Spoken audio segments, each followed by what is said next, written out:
Hello दोस्तों, स्वागत है आपका मेरे चैनल स्टेस ऑलराउंडर में। और मैं कुछ न्यू अपडेट्स लेके आया हूँ, चाहे वो सिद्धार्थ विहार हो या प्रॉपर्टी की अदर इन्फॉर्मेशन हो अदर एरियाज की।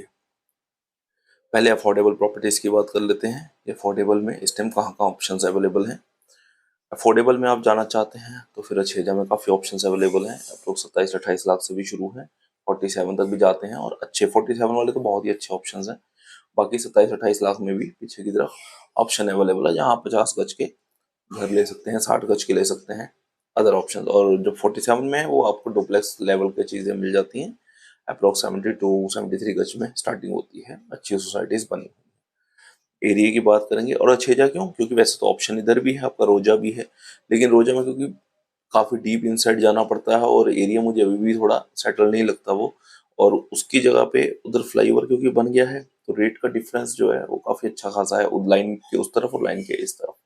तो एक मूर्ति से फ्लाईओवर से भी आप छपरोला जाएंगे 3 किलोमीटर पे, आपका छेजा आपको मिल जाता है। उधर की कनेक्शन NH91 पे तो है ही सीधा सीधा। और बाकी अब ये फ्लाईओवर कंप्लीट है, तो इधर भी आप आ ही सकते हैं आने वाले टाइम पर बहुत इजीली। तो आपको कोई दिक्कत नहीं आएगी। मेट्रो कनेक्टिविटी तो दोनों तरफ से इक्वली है फिलहाल। तो फर्दर जो गवर्नमेंट के प्लान होंगे वो तो अलग जाएंगे।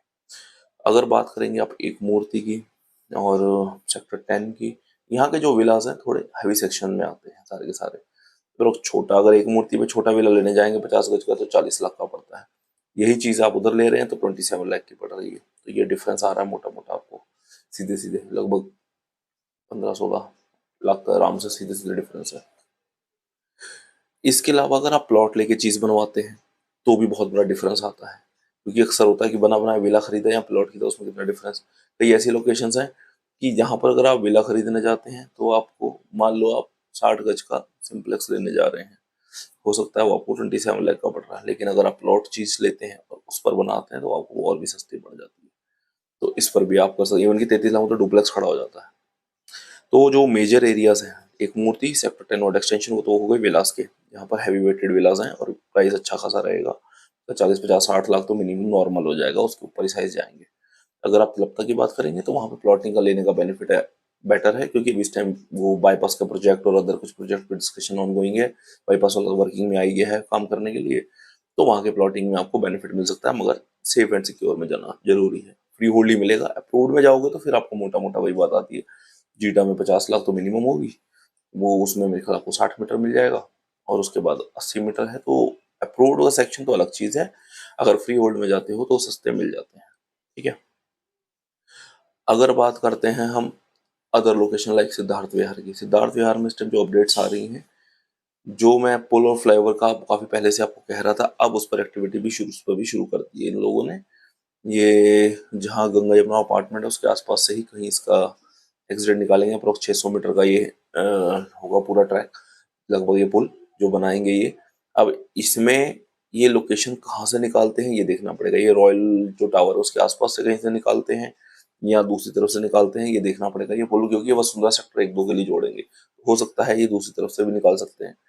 तो ये आएगा सिद्धार्थ विहार में ही। सिद्धार्थ विहार से डायरेक्ट कनेक्टिविटी उधर हो जाएगी, तो कहीं ना कहीं एक बहुत इजी वे बन जाएगा लोगों को उस तरफ जाने का, क्योंकि वो बैराज का रास्ता बहुत छोटा छोटा है। बाकी इसके अलावा एक और बात बतानी थी।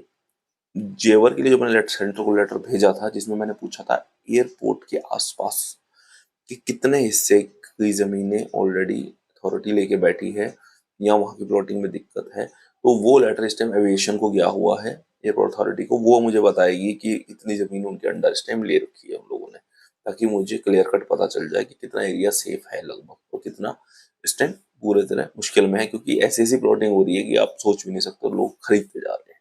ये क्योंकि मैं बता रहा हूँ बहुत रिस्की है सिचुएशन, लेकिन मुझे पता है कि कहाँ पे इतना ज्यादा रिस्क लेना है और कहाँ नहीं लेना है, तो मैं आपको वो बता दूंगा अपडेट।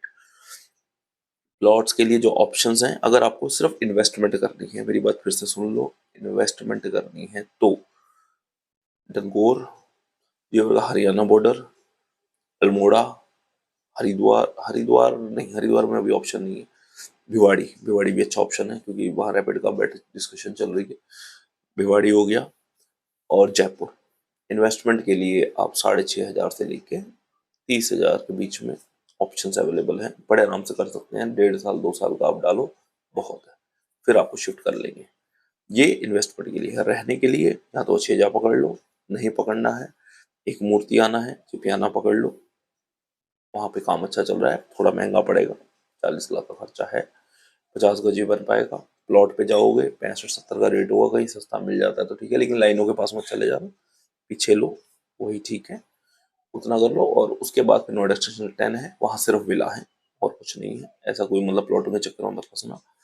और 10 के बाद 12 छोड़ दो सेक्टर, फिलहाल खोदना छोड़ दो, बहुत ज़्यादा है, अथॉरिटी की हो तो अलग चीज़ है, वैसे छोड़ दो। फिर तिलकता आ जाओ, वो खेल खेल सकते हो, ठीक है। और इसके अलावा सूरज, मुझे अक्सर फ़ोन आ रहे हैं सेक्टर 151, सूरजपुर, इन सब के लिए। प्रॉब्लम ये है वहाँ ज़्यादा डूब एरिया है। अब डूब एरिया में मुझे थोड़ा सा वो लगता है, इवन कि गोरचौक के पास भी है प्रॉपर्टीज, वो डूब एरिया में है। डूब एरिया मतलब ऑनेस्टली बताऊं, डूब एरिया वो रहा नहीं है, लेकिन कागजों में माना जाता है। अब आप समझ सकते हो, प्रकृति की तो कोई गारंटी नहीं है ना, पूछ के तो आएगी नहीं, तो इसलिए वो मैं करता नहीं। तो जो एरिया मिले मुझे बता रहा हूँ, अगर उसमें आपको समझ में आए तो ठीक है, आप मुझे कनेक्ट कर सकते हैं। Thank you.